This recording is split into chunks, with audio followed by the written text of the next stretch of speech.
Today we are talking about the basics of Smite's most simple mode, Arena. Before we get started, why would we be talking about that? As it stands, the Xbox Gold membership has a deal for Smite that offers various things in-game, and because of that, we are probably gonna have a decent influx of new players that have never touched Smite before. As such, to give exactly those people, maybe you, the best possible start, we're gonna talk a bit about the more simple modes in Smite and the more simple gods you can start out with. Also, my last arena guide is approximately 3 years old, and looking back it's quite terrible these days, so updating that isn't wrong either. And with that out of the way, let us jump into the action. Arena is the mode that you'll probably be playing first when you're starting out, especially against other players. This will probably be a primary mode. That is for quite a few reasons. It's the mode that is often recommended. It's a very simple and straightforward mode that doesn't have many of the more complex mechanics other modes have, and it's overall a very action-packed mode as well, so you won't have many downtimes. The mode already starts you at level 3, meaning you can level all your 3 normal abilities and just not your ultimate. You have 1500 gold, which is the lowest starting value possible in any mode, but that's fine.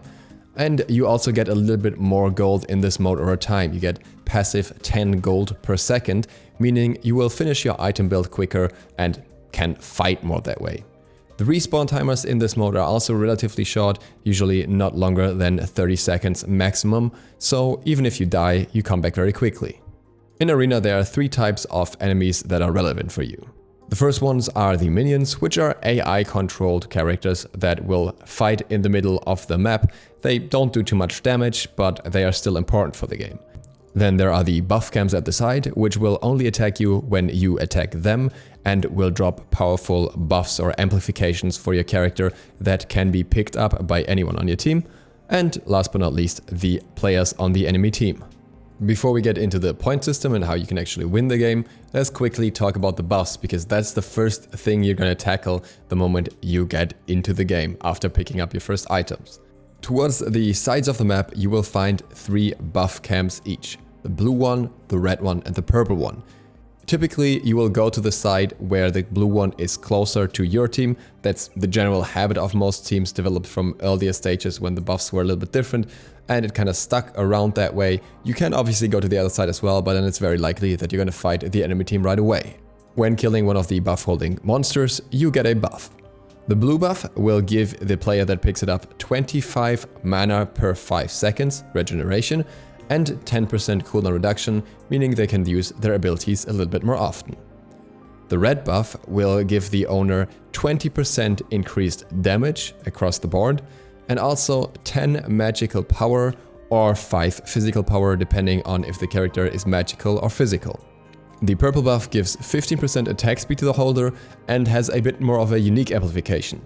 It doesn't increase ability damage, but it increases the magical basic attack damage by 15 or the physical basic attack damage by 12. Therefore, it's obviously best suited for basic attacking gods. Normally in a standard team, the mage will be picking up the blue buff.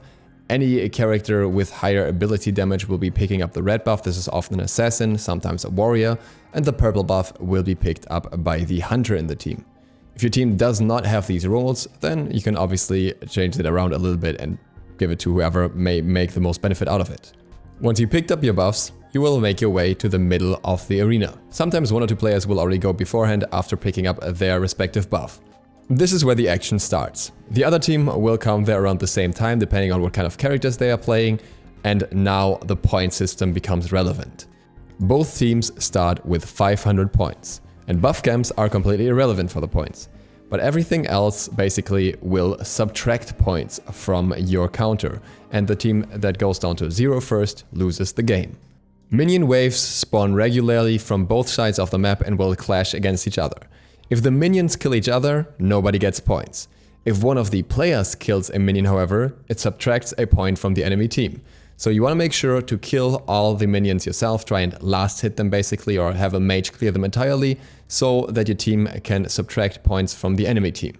Likewise, killing an enemy player, an enemy god, will subtract 5 points from the enemy team's counter. With 5 minions being worth as much as 1 player, the minions should not be ignored, as they can still add a lot of value, being a lot easier to kill than a god. But there's another mechanic on top of that in order to make the enemy team lose points, which revolves around the portals.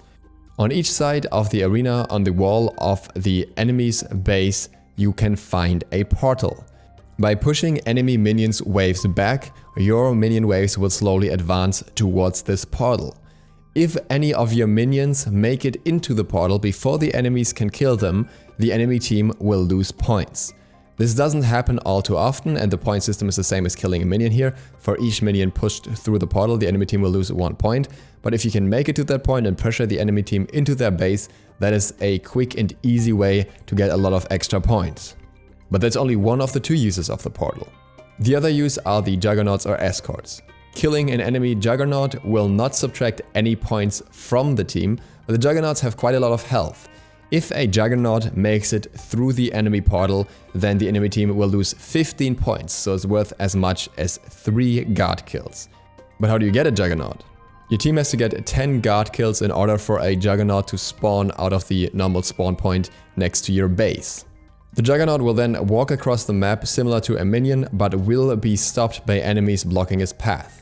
Due to the juggernaut being tied to kills, you will often find yourself in a situation where not your full team is able to defend the juggernaut. Sometimes 1 or 2 players will have to go back to the base because they already used their abilities in a low health after the fight that led to the 10 kills. The spawn mechanic for the juggernaut repeats every 10 kills afterwards, so 10, 20, 30 and so on. Next to both bases, you will find invincible phoenixes. If you try to dive, meaning you get too close to the enemy base in order to kill someone, the phoenixes will start attacking you for quite a solid amount of damage, and you'll take even more damage if you go into the enemy base. You can theoretically kill someone there, but the risk of you dying for it is very, very high with most characters. These are the basics for most of the game. However, when you're down to 10 points, something changes. The last 10 points can no longer be subtracted by simply killing minions. There are still multiple ways to subtract the last 10 points. The most obvious way is killing 2 enemy guards, subtracting 10 points that way, so that is often the preferred method. But even if you don't kill guards, you can still get some points from minions. In every minion wave there is a larger brute minion. You will see them standing out a little bit above every other minion. Killing these brute minions as a player, this is important here, will still give you 1 point. So in 10 waves you can still win the game without killing a guard, though often at least 1 kill will happen in the meantime. In some situations this allows for turnarounds if both teams are very low on points and one team happens to get a kill and the other one doesn't.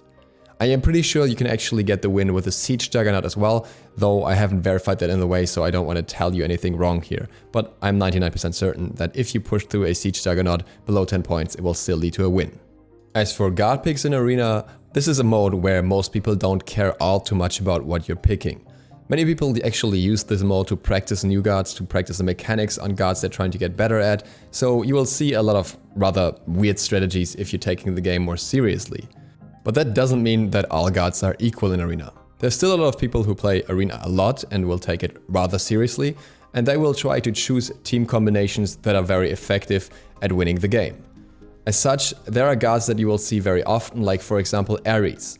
Ares is excellent in Arena as he can pull many enemies together very quickly, and enemies are generally more clustered up in Arena, so he's very often played for that reason and he can excellently set up for many other abilities.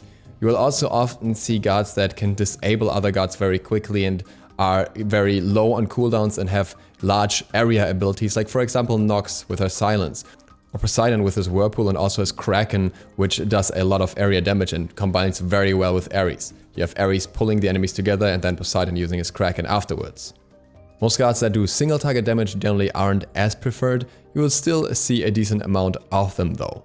Especially Loki stands out here. He has a very easy time in Arena picking out enemies that are trying to walk away, as they are so easy to spot out for him, and he can simply use his ultimate or his stealth plus amplified basic attack to kill them quite often. A similar situation applies with Thanatos, who just has a very easy time getting enemy kills with his ultimate in Arena, where you will often have enemies running away on low health and they can't get very far from you. That said, if you're just learning the game in Arena, I absolutely encourage you to try out more than just those guards and just go with the guards that feel best for you in order to actually learn them better. And that covers all I have to say for this Arena guide. With that, thank you guys very much for watching. I hope this was interesting and insightful. If you're new to the channel, feel free to click the sub button and maybe the bell, it really helps me out. Other than that, see you for the next one tomorrow. DukeSloth, out.